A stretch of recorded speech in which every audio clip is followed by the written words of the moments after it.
Hi friends, ನಾನು ನಿಮ್ಮ Theertha Prasad K, assistant professor in commerce, government first aid college, Channapatna. ನಾನು ಇವತ್ತು ಕ್ವಾಂಟಿಟೇಟಿವ್ ಆಪ್ಟಿಟ್ಯೂಡ್ ಅಲ್ಲಿ ಆವರೇಜ್ ಕಾನ್ಸೆಪ್ಟ್ ಅನ್ನ ತಗೋತಾ ಇದ್ದೀನಿ. ಸೊ ಆವರೇಜ್ ಅಂದ್ರೆ ನಿಮಗೆ ಗೊತ್ತಿರುತ್ತೆ, ಸರಾಸರಿ. ಒಂದು ವಿಷಯಕ್ಕೆ ಸಂಬಂಧಪಟ್ಟ ಹಾಗೆ ಒಂದಷ್ಟು ಅಬ್ಸರ್ವೇಷನ್ಸ್ ಇದ್ರೆ ಅದನ್ನೆಲ್ಲ ನಾವು ಆವರೇಜ್ ಮಾಡಬಹುದು. ಈಗ ಒಬ್ಬ ಬ್ಯಾಟ್ಸ್ಮನ್ ಕ್ರಿಕೆಟ್ ಅಲ್ಲಿ on an average 50 run score ಮಾಡ್ತಾನೆ ಪರ್ ಇನ್ನಿಂಗ್ಸ್ ಅಂತ ಹೇಳ್ತೀವಿ.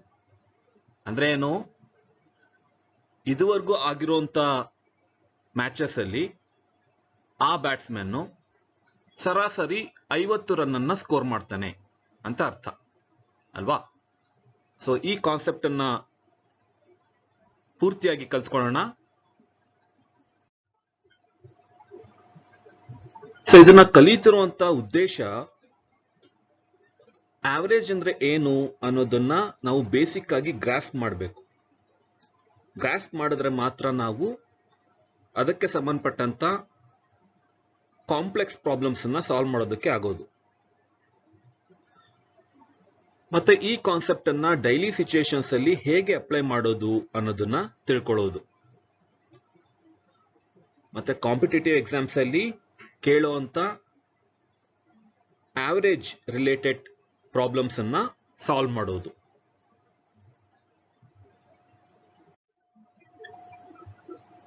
ಸೊ ಹಾಗಾದ್ರೆ ಬನ್ನಿ, ಈ ಆವರೇಜ್ ಅನ್ನುವಂತ ಕಾನ್ಸೆಪ್ಟ್ ಅನ್ನ ತಳಮಟ್ಟದಿಂದ, ಅಂದ್ರೆ ಫೌಂಡೇಶನ್ ಸ್ಟ್ರಾಂಗ್ ಆಗಿದ್ರೇನೆ ಬಿಲ್ಡಿಂಗ್ ಚೆನ್ನಾಗಿ ಬರೋದು. ಸೊ ಅದರಿಂದ ನಾವು ಈ ಕಾನ್ಸೆಪ್ಟ್ ಅನ್ನ ಕ್ಲಿಯರ್ ಆಗಿ ಫುಲ್ ಕ್ಲಾರಿಟಿಯಿಂದ ಅರ್ಥ ಮಾಡ್ಕೋಬೇಕಿದೆ. ಸೊ ಆವರೇಜ್ ಅಂದ್ರೆ ನಿಮಗೆ ಗೊತ್ತಿದೆ, ಸರಾಸರಿ. It's a single figure representing a set of numbers relating to the same phenomena. ಒಂದು ಎಕ್ಸಾಂಪಲ್ ತಗೊಳ್ಳೋಣ. ಒಂದು ಕ್ಲಾಸ್ ಅಲ್ಲಿ 5 ಜನ ಸ್ಟೂಡೆಂಟ್ಸ್ ಇದ್ದಾರೆ. ಅವರ ವೆಯ್ಟ್ಸ್ ಇಲ್ಲಿದೆ. 50 kgs, ಇನ್ನೊಬ್ಬ 55 kgs ಇದ್ದಾನೆ, ಇನ್ನೊಬ್ಬ 52 kgs ಇದ್ದಾನೆ, ಇನ್ನೊಬ್ಬ 58 kgs, ಮತ್ತೆ ಇನ್ನೊಬ್ಬ 53 kgs ಇದ್ದಾನೆ. ಸೊ ಇಷ್ಟೊಂದು ನಂಬರ್ಸ್ ನಾವು ನೋಡ್ಬೇಕಲ್ಲ. ಅದ್ರ ಬದಲು ನಮ್ಗೆ ಒಂದು ಸಿಂಗಲ್ ಫಿಗರ್ ಬೇಕು, ಒಂದು ರೆಪ್ರೆಸೆಂಟೇಟಿವ್ ಫಿಗರ್ ಬೇಕು. ಹೇಗ್ ಮಾಡೋದು? ಎಲ್ಲರ ವೆಯ್ಟ್ ಅನ್ನ ಟೋಟಲ್ ಮಾಡೋದು ಡಿವೈಡೆಡ್ ಬೈ 5. ಸೊ ಇದಕ್ಕೆ ಏನಂತೀವಿ? Sum of observations divided by number of observations. So sum of observations, so ಇಲ್ಲಿ ನಮ್ಮ ಅಬ್ಸರ್ವೇಷನ್ ವೆಯ್ಟ್. ಸೊ ಅದನ್ನೆಲ್ಲ ಟೋಟಲ್ ಮಾಡಿದೀವಿ, ಎಲ್ಲರೂ ವೆಯ್ಟ್ ಅನ್ನ ಟೋಟಲ್ ಮಾಡಿದೀವಿ, divided by number of observations. Number of observations is 5. 5 ಜನ ಇದ್ದಾರೆ, ಸೊ 5 ಫಿಗರ್ಸ್ ಇದೆ. ಸೊ ಅದರಿಂದ 5 ಡಿವೈಡ್ ಮಾಡಿದ್ರೆ ನಮಗೆ 53.6 kgs ಬರುತ್ತೆ. So that is the average weight of 5 students in that class. ಅಂದ್ರೆ ಏನರ್ಥ? ಸರಾಸರಿಯಾಗಿ ಅಥವಾ ಆನ್ ಅನ್ ಆವರೇಜ್ ಆ ಕ್ಲಾಸ್ ಅಲ್ಲಿ ಒಬ್ಬ ಸ್ಟೂಡೆಂಟ್ 53.6 kgs ಇರ್ತಾನೆ ಅಂತ. ಸೊ ನೀವು ಟೋಟಲ್ ಆಫ್ ಎಂಟೈರ್ ಕ್ಲಾಸ್ ಮಾಡ್ಬೇಕಂದ್ರೆ 53.6 kgs ಇಂಟು 5 ಮಾಡಿದ್ರು ಆಯ್ತು. So that is the total weight of all the students. So ಅಷ್ಟು ನಂಬರ್ಸ್ ನಾವು ಒಂದು ಫಿಗರ್ಗೆ ಇಳಿಸಿದ್ವಿ, which is more easy to understand. ಈ ಕಾನ್ಸೆಪ್ಟ್ ಅನ್ನ ಮ್ಯಾಥಮೆಟಿಕ್ಸ್ ಯೂಸ್ ಮಾಡುವಂತ ಎಲ್ಲಾ ಫೀಲ್ಡ್ಸ್ ಅಲ್ಲೂ ಯೂಸ್ ಮಾಡ್ತಾರೆ.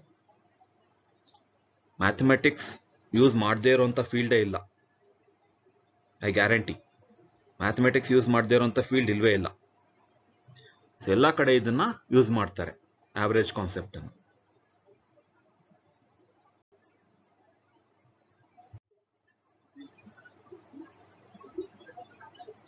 ಸೊ ಒಂದಷ್ಟು ಪ್ರಾಬ್ಲಮ್ಸ್ ತಗೊಳ್ಳೋಣ. ಸೊ ಇಲ್ಲೊಂದು ಪ್ರಾಬ್ಲಮ್ ಇದೆ. A man bought 5 shirts at rupees 450 each, 4 trousers at rupees 750 each, 12 pairs of shoes at 750 rupees each. What is the average expenditure per article? So the problem. So article ಅಂದ್ರೆ ಇಲ್ಲಿ shirts, trousers, shoes ಎಲ್ಲ ಸೇರುತ್ತೆ. ಆದ್ರೆ ಒಂದೊಂದೇ purchase ಮಾಡಿಲ್ಲ. 5 shirts, 4 trousers ಮತ್ತೆ 12 pairs of shoes. ಎಷ್ಟು articles ಆಯ್ತು? 5 plus 4 plus 12 21 ಆಗುತ್ತೆ. 21 ಆರ್ಟಿಕಲ್ಸ್ ಅನ್ನ ಪರ್ಚೇಸ್ ಮಾಡಿದರು. ಸೊ ಪ್ರತಿಯೊಂದು ಆರ್ಟಿಕಲ್ ಮೇಲೆ ಆವರೇಜ್ ಎಕ್ಸ್ಪೆಂಡಿಚರ್ ಎಷ್ಟಾಯ್ತು ಅಂತ ಕೇಳಿದ್ದಾರೆ. ಸೊ ಅದಕ್ಕೆ ಸೊಲ್ಯೂಷನ್. ಸೊ ಫಸ್ಟ್ ನಾವು ಟೋಟಲ್ ಎಕ್ಸ್ಪೆಂಡಿಚರ್ ನ ಫೈಂಡ್ ಔಟ್ ಮಾಡಬೇಕು. ಈಗ ನಾವು ಆವರೇಜ್ ಫೈಂಡ್ ಔಟ್ ಮಾಡೋದು sum of observations divided by number of observations ಅಲ್ವಾ? ಸೊ ಈ ಪ್ರಾಬ್ಲಮ್ ಅಲ್ಲಿ total expenditure divided by number of articles. ಹಾಗೆ ನಾವು ಮಾಡಿಫೈ ಮಾಡ್ಕೋಬಹುದು. Total expenditure divided by number of articles. ಅದಕ್ಕೆ ಟೋಟಲ್ ಎಕ್ಸ್ಪೆಂಡಿಚರ್ ಬೇಕಲ್ಲ. ಸೊ ಅದೇಂಗ್ ಮಾಡ್ತೀರಿ? ಮಲ್ಟಿಪ್ಲೈ ಮಾಡಿ. 5 shirts into 450 plus 4 trousers into rupees 750, 12 pairs of shoes into 750. So shirts ಮೇಲೆ ಎಷ್ಟು ಖರ್ಚು ಮಾಡಿದ್ದಾನೆ, ಟ್ರೌಸರ್ಸ್ ಮೇಲೆ ಎಷ್ಟು ಖರ್ಚು ಮಾಡಿದ್ದಾನೆ, ಮತ್ತೆ ಶೂಸ್ ಮೇಲೆ ಎಷ್ಟು ಖರ್ಚು ಮಾಡಿದ್ದಾನೆ, ಎಲ್ಲದನ್ನು ಟೋಟಲ್ ಮಾಡಿ. ಸೊ ಟೋಟಲ್ ಮಾಡಿದ್ರೆ ನಮಗೆ 14,250 ಸಿಗುತ್ತೆ. So this is the total expenditure spent on all the items. So ಈಗ number of articles: 5 shirts, 4 trousers, 12 pairs of shoes. So 21 articles ಆಯ್ತು ಅಲ್ವಾ? ಸೊ ಈಗ ಡಿವೈಡ್ ಮಾಡಿ total expenditure by number of articles. So 14,250 divided by 21, 678.57 ಬರುತ್ತೆ average. So 21 articles ಏನಿದೆ, shirts, ಟ್ರೌಸರ್ಸು, shoes ಎಲ್ಲ ಸೇರಿ ಪ್ರತಿಯೊಂದು ಆರ್ಟಿಕಲ್ ಮೇಲೆ ಆನ್ ಎನ್ ಆವರೇಜ್ 678.57 ರುಪೀಸ್ ಅನ್ನ ಅವನು ಸ್ಪೆಂಡ್ ಮಾಡಿದ್ದಾನೆ.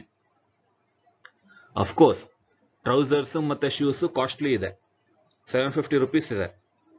ಆದ್ರೆ ಶರ್ಟ್ಸು ಕಡಿಮೆ ಇದೆ, 450 ರುಪೀಸ್ ಮಾತ್ರ ಶರ್ಟ್ಸು. ಆದ್ರೆ ಇಲ್ಲಿ ಅದು ಲೆಕ್ಕಕ್ಕೆ ಬರಲ್ಲ. ಆವರೇಜ್ ಕ್ಯಾಲ್ಕುಲೇಟ್ ಮಾಡಬೇಕಾದ್ರೆ ನಾವು ಎಲ್ಲ ಆರ್ಟಿಕಲ್ಸ್ ಟೋಟಲ್ ಮಾಡಿ divided by number of observations ಮಾಡ್ಬಿಡ್ತೀವಿ. ಯಾವ್ದು ಕಾಸ್ಟ್ಲಿ ಇತ್ತು, ಯಾವುದು ಚೀಪ್ ಇತ್ತು, ಇದನ್ನೆಲ್ಲ ನಾವು ನೋಡೋಕ್ಕೆ ಆಗೋದಿಲ್ಲ. ಈಗ 678 ಆವರೇಜ್ ಬಂತು. ಶರ್ಟು 450 ರುಪೀಸ್ ಇರೋದು, ಟ್ರೌಸರ್ ಇರೋದು 750 ರುಪೀಸ್ ಅಲ್ವಾ, which is more than 678. So ಅದರಿಂದಾಗಿ ಆವರೇಜು ಯಾವತ್ತೂ ಹೈಯೆಸ್ಟ್ ಲೋಯೆಸ್ಟ್ ಇದನ್ನೆಲ್ಲ ಅದು ತಗೊಳ್ಳೋದಿಲ್ಲ. ಆನ್ ಎನ್ ಆವರೇಜ್ ಎಷ್ಟಿದೆ ಅಷ್ಟು ಮಾತ್ರ ಅದು ರಿಪೋರ್ಟ್ ಮಾಡುತ್ತೆ.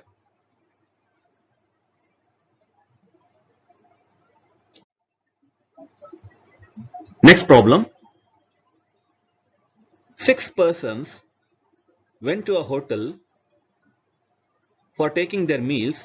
5 of them spent rupees 32 each on their meals, and the 6th person spent rupees 80 more than the average expenditure of all the 6. What was the total money spent by all the 6? So question ನ ಅರ್ಥ ಮಾಡ್ಕೊಳ್ಳಿ. 6 ಜನ ಹೋಟೆಲ್ಗೆ ಹೋಗ್ತಾರೆ, 5 ಜನ 32 ರೂಪಾಯಿ ಖರ್ಚು ಮಾಡ್ತಾರೆ ಒಬ್ಬೊಬ್ರು, ಆಯ್ತಾ? ಆದ್ರೆ 6ನೇ ವ್ಯಕ್ತಿ ಸ್ವಲ್ಪ ಜಾಸ್ತಿ ಖರ್ಚು ಮಾಡ್ತಾನೆ, ಸ್ವಲ್ಪ ಜಾಸ್ತಿ ತಿಂತಾನೆ, ಅದಕ್ಕೆ ಜಾಸ್ತಿ ಖರ್ಚು ಮಾಡ್ತಾನೆ. 80 ರುಪೀಸ್ ಜಾಸ್ತಿ ಖರ್ಚು ಮಾಡ್ತಾನೆ ಆವರೇಜ್ಗಿಂತ. ಆವರೇಜ್ ಎಷ್ಟು ಅಂತ ಗೊತ್ತಿಲ್ಲ ನಮ್ಗೆ, ಆ 6 ಜನದ್ದು ಆವರೇಜ್ ಏನು ಅಂತ ಗೊತ್ತಿಲ್ಲ. 5 ಜನದ ಆವರೇಜ್ ಗೊತ್ತು 32 ರುಪೀಸ್. ಆ 6 ಜನದ ಆವರೇಜ್ ಏನಿದೆ ಅದಕ್ಕಿಂತ 80 ರುಪೀಸ್ ಜಾಸ್ತಿನೇ ಖರ್ಚು ಮಾಡ್ತಾನೆ. ಸೊ ಹಾಗಾಗೋದಾದ್ರೆ ಎಷ್ಟು ಖರ್ಚು ಮಾಡ್ತಾರೆ ಎಲ್ರು ಅನ್ನೋದನ್ನ ಕೇಳಿದ್ದಾರೆ. ಸೊ ಇದಕ್ಕೆ ಆನ್ಸರ್ ತುಂಬಾ ಸಿಂಪಲ್ ಆಗಿದೆ. ಸೊ ಇಲ್ಲಿ ನೋಡಿ, ಆ average amount spent by 6 people ಅದನ್ನ ಎಕ್ಸ್ ಅಂತ ತಗೊಳ್ಳೋಣ. ರುಪೀಸ್ ಎಕ್ಸ್ ಅಂದ್ರೆ ಎಕ್ಸ್ ರುಪೀಸ್ ಅನ್ನ ಪ್ರತಿಯೊಬ್ಬ ವ್ಯಕ್ತಿ ಸ್ಪೆಂಡ್ ಮಾಡ್ತಾನೆ ಅಂತ ಅಲ್ವಾ. So total amount spent by 6 people is 6x. Correct ತಾನೆ? 6 ಇಂಟು ಎಕ್ಸ್ ಮಾಡಬೇಕು, 6x. Average amount spent by 1 person is rupees X. ಆಯ್ತಾ? ಸೊ 6 ಜನದ್ದು 6x ಆಗುತ್ತೆ. That is total expenditure. Logic ಅಲ್ವಾ? ಸೊ ಅದನ್ನು ತಗೊಳ್ಳಿ. 5 ಜನದ್ದು ಆವರೇಜು ನಮಗೆ ಗೊತ್ತು 32 ರುಪೀಸು. ಸೊ 32 ಇಂಟು 5 ಮಾಡಿ, ಪ್ಲಸ್ ಎಕ್ಸ್ ಪ್ಲಸ್ 80. ಯಾಕೆ ಈ ತರ ತಗೋತಾರೆ? ಅಲ್ಲಿ ಹೇಳ್ದೆ, average amount spent by 6 people is X rupees ಅಲ್ವಾ. ಸೊ ಆವರೇಜ್ಗಿಂತ ಆ 6ನೇ ವ್ಯಕ್ತಿ 80 ರುಪೀಸ್ ಜಾಸ್ತಿ ಸ್ಪೆಂಡ್ ಮಾಡ್ತಾನೆ. ಸೊ ಆವರೇಜ್ ಪ್ಲಸ್ 80 ಅಂದ್ರೆ ಎಕ್ಸ್ ಪ್ಲಸ್ 80. ಸೊ ಎರಡನ್ನು ಆಡ್ ಮಾಡಿ. ಆಡ್ ಮಾಡಿದ್ರೆ ನಮಗೆ ಟೋಟಲ್ ಎಕ್ಸ್ಪೆಂಡಿಚರ್ ಸಿಗಬೇಕು, ಅಂದ್ರೆ 6x ಸಿಗಬೇಕು. 32 into 5, 32 rupees spent by 5 people. ಮತ್ತೆ 6ನೇ ಒಂದಿದು ಎಕ್ಸ್ ಪ್ಲಸ್ 80 ಏನಿದೆ ಅದು 6ನೇ ಒಂದು.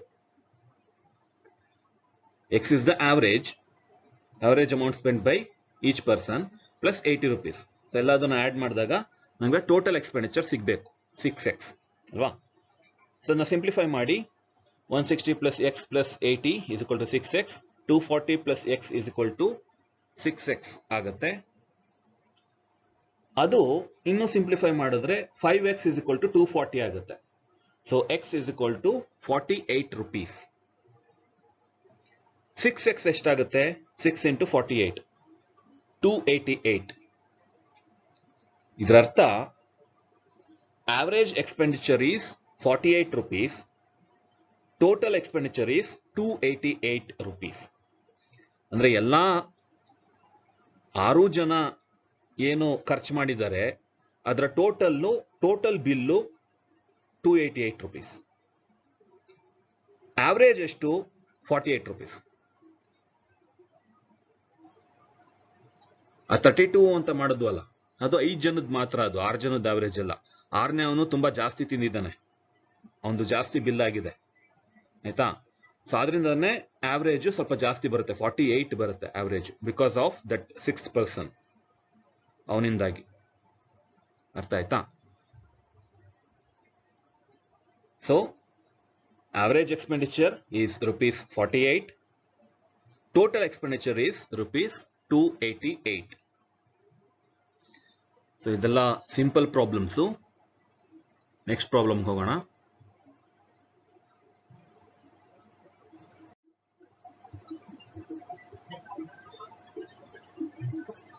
The average of 5 numbers is 58. The average of the first 2 numbers is 48.5 and the average of the last 2 numbers is 53.5. Find the third number. ಇಲ್ಲಿ ಒಂದು picture ಸಿಗ್ಬೇಕು ನಿಮ್ಗೆ. 5 number ಇದೆ. ಆ 5 ನಂಬರ್ದು ಆವರೇಜು 58 ಅಂದ್ರೆ ನಿಮ್ಗೆ ಹೊಳ್ದಿರ್ಬೇಕು. ಟೋಟಲ್ ಈಸ್ 58 ಇಂಟು 5 ಅಲ್ವಾ. 58 ಇಂಟು 5 ಎಷ್ಟು ಬರುತ್ತೋ that is the total of all those numbers, 5 numbers. ಆದ್ರೆ ಇಲ್ಲೊಂದು ಹಿಂಟ್ ಕೊಟ್ಟಿದ್ದಾರೆ ಥರ್ಡ್ ನಂಬರ್ ಫೈಂಡ್ ಔಟ್ ಮಾಡೋದಕ್ಕೆ. ಫಸ್ಟ್ 2 ನಂಬರ್ಸ್ ಏನಿದೆ ಅದ್ರದ್ದು ಆವರೇಜು 48.5. ಲಾಸ್ಟ್ 2 ನಂಬರ್ಸ್ ಆವರೇಜ್ ಏನಿದೆ ಅದು 53.5. ಸೊ ನಿಮ್ಗೊಂದು ಪಿಕ್ಚರ್ ಸಿಕ್ಕಿರ್ಬೋದು ಹೇಗೆ ಸಾಲ್ವ್ ಮಾಡೋದು ಅಂತ. ಸೊ ಅವ್ರು ಹೇಳಿರೋದು ಆ 5 ನಂಬರ್ದು ಆವರೇಜ್ 58 ಆಗುತ್ತೆ. ಸೊ ಟೋಟಲ್ ಎಷ್ಟಾಗುತ್ತೆ? 58 into 5, 290. So 290 is the total of all the 5 numbers. So first 2 numbers do average 48.5. So total ಎಷ್ಟಾಗುತ್ತೆ? 48.5 into 2 ಅಲ್ವಾ? 97 ಆಗುತ್ತೆ. ಇಂಟು 2 ಹಾಕಿಲ್ಲ ಅಲ್ಲಿ, ಇರಲಿ. 48.5 into 2, that is 97. Last 2 numbers ದು ಆವರೇಜ್ ಎಷ್ಟು? 53.5. ಸೊ ಟೋಟಲ್ ಎಷ್ಟಾಗುತ್ತೆ? ಇಂಟು 2 ಮಾಡಿ ಅದನ್ನ, 107 ಆಯ್ತಾ? ಸೊ ಥರ್ಡ್ ನಂಬರು ನಾವು ಬಿಟ್ಟಿದ್ದೀವಿ ಇಲ್ಲಿ. ಆ ಟೋಟಲ್ ಆಫ್ 5 ನಂಬರ್ಸ್ ಇದೆಯಲ್ಲ, ಅದ್ರಲ್ಲಿ ಸೇರ್ಕೊಂಡಿದೆ ಅದು. ಹೆಂಗ್ ತೆಗಿಯೋದು?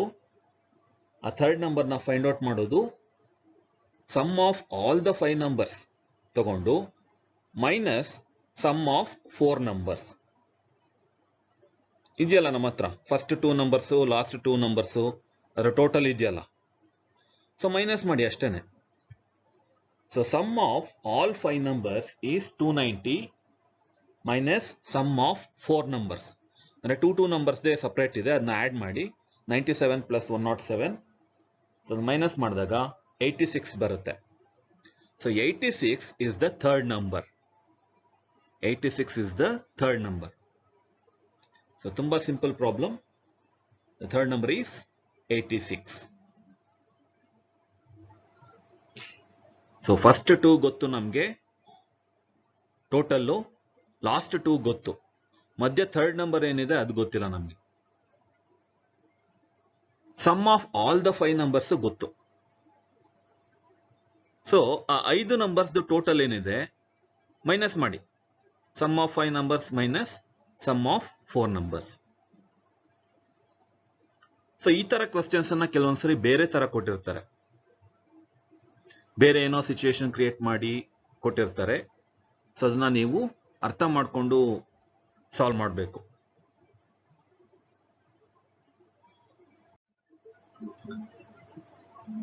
ಸೊ ಕೆಲವೊಂದು ಟಿಪ್ಸ್ ಅನ್ನ ಕೊಡ್ತೀನಿ. ಕ್ಯಾಲ್ಕುಲೇಟರ್ ಯೂಸ್ ಮಾಡ್ದಲೇ ಪ್ರಾಬ್ಲಮ್ಸ್ ಅನ್ನ ಸಾಲ್ವ್ ಮಾಡಿ ದಯವಿಟ್ಟು. ಆದಷ್ಟು ಕ್ಯಾಲ್ಕುಲೇಟರ್ ಇಂದ ದೂರ ಇರಿ. ಈ ಕೆಲವೊಂದು ಸ್ಕ್ವೇರ್ ರೂಟು ಆ ಥರದ್ದು ಕೆಲವೊಂದು ಫೈಂಡ್ ಔಟ್ ಮಾಡಕ್ ಮಾತ್ರ ಕ್ಯಾಲ್ಕುಲೇಟರ್ ಯೂಸ್ ಮಾಡಿ. ಸಿಂಪಲ್ ಅರ್ಥಮೆಟಿಕ್ ಎಲ್ಲ ಮಾಡೋದಕ್ಕೆ ಯೂಸ್ ಮಾಡಬೇಡಿ. ಮತ್ತೆ ಆವರೇಜ್ ಸಂಬಂಧಪಟ್ಟ ಹಾಗೆ ಬೇರೆ ಬೇರೆ ಎಕ್ಸಾಮ್ಸ್ ಅಲ್ಲಿ ಕೇಳಿರುವಂತ ಕ್ವಶನ್ಸ್ ಅನ್ನ ಕಲೆಕ್ಟ್ ಮಾಡಿ.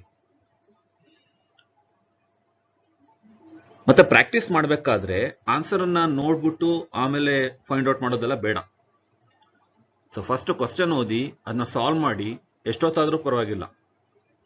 ಕ್ವಶನ್ ನ ಸಾಲ್ವ್ ಮಾಡಿ ಕೊನೆಗೆ ಆನ್ಸರ್ ಏನಿದೆ ಅಂತ ನೋಡಿ, ಓ ತಪ್ಪಿದ್ರೆ ಹೀಗೆ ಅಂತ ತಿಳ್ಕೊಳ್ಳಿ ಅಷ್ಟೇನೆ. So that is the process of learning. ಒಂದೇ ಸರಿ ನೀವು ಎಲ್ಲಾ ವೆರೈಟಿ ಆಫ್ ಕ್ವಶನ್ಸ್ ಅನ್ನು ನೀವು ಕಲಿಯೋದಕ್ಕಾಗೋದಿಲ್ಲ. ಸ್ಟೆಪ್ ಬೈ ಸ್ಟೆಪ್ ಕಲಿಬೇಕಾಗುತ್ತೆ. ಆವರೇಜ್ ಅಲ್ಲೇ ಬೇರೆ ಬೇರೆ ವೆರೈಟೀಸ್ ಆಫ್ ಕ್ವಶನ್ಸ್ ಇದೆ. ಸೊ ಎಲ್ಲ ಒಂದೇ ಸರಿ ಕಲಿಯೋಕ್ಕಾಗೋದಿಲ್ಲ. ಸೊ ನೀವೇ ನಿಮ್ಗೆ ಈಗಿರುವಂತ ಇಂಟೆಲಿಜೆನ್ಸ್ ನ ಯೂಸ್ ಮಾಡಿಕೊಂಡು ಸಾಲ್ವ್ ಮಾಡೋದನ್ನ ಟ್ರೈ ಮಾಡಿ. ಬರ್ತಾ ಬರ್ತಾ ಅದು ಪಿಕಪ್ ಆಗುತ್ತೆ. ಮತ್ತೆ ಈ ಆವರೇಜ್ ಅನ್ನುವಂಥ ಕಾನ್ಸೆಪ್ಟ್ ಅನ್ನ ಬೇರೆ ಬೇರೆ ಕಾಂಟೆಕ್ಸ್ಟ್ ಅಲ್ಲಿ ಹೇಗೆ ಯೂಸ್ ಮಾಡ್ತಾರೆ ಅನ್ನೋದನ್ನ ನೀವು ಅರ್ಥ ಮಾಡ್ಕೋಬೇಕು.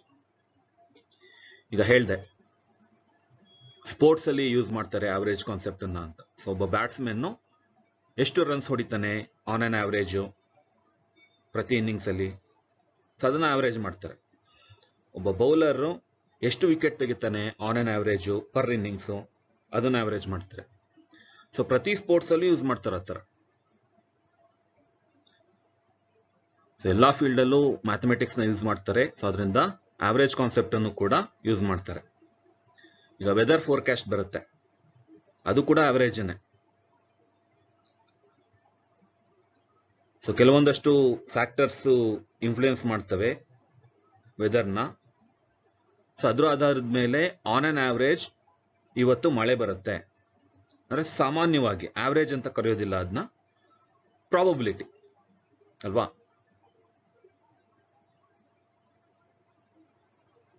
ಸೊ ಆ ರೀತಿ ಬೇರೆ ಬೇರೆ ಕಾಂಟೆಕ್ಸ್ಟ್ ಅಲ್ಲಿ ಈ ಆವರೇಜ್ ಕಾನ್ಸೆಪ್ಟ್ ಅನ್ನ ಯೂಸ್ ಮಾಡ್ತಾರೆ. ಸೊ ಇನ್ನಷ್ಟು ವಿಡಿಯೋಸ್ ಅನ್ನ ಅಪ್ಲೋಡ್ ಮಾಡ್ತೀನಿ. ಸೊ ಅಲ್ಲಿವರೆಗೂ ಇದುವರೆಗೂ ಆಗಿರುವಂತ ಲೆಸನ್ಸ್ ಅನ್ನ ಪ್ರಾಕ್ಟೀಸ್ ಮಾಡ್ತಾ ಇರಿ. ಇಂಟರ್ನೆಟ್ ಅಲ್ಲಿ ಬೇಕಾದಷ್ಟು ಕ್ವೆಶ್ಚನ್ ಪೇಪರ್ಸ್ ಎಲ್ಲ ಸಿಗುತ್ತೆ. ಈ ಇಗ್ನೂ ಓಪನ್ ಮ್ಯಾಟ್, ಹಾಗೆಯೇ staff selection commission, IBPS, so ಇದಕ್ಕೆ ಸಂಬಂಧಪಟ್ಟಂತ ಕ್ವೆಶ್ಚನ್ ಪೇಪರ್ಸ್ ಎಲ್ಲ ಸಿಗುತ್ತೆ. ಸೊ ಅದನ್ನೆಲ್ಲ ಡೌನ್ಲೋಡ್ ಮಾಡಿಕೊಂಡು ಪ್ರಾಕ್ಟೀಸ್ ಮಾಡಿ. Thanks for listening.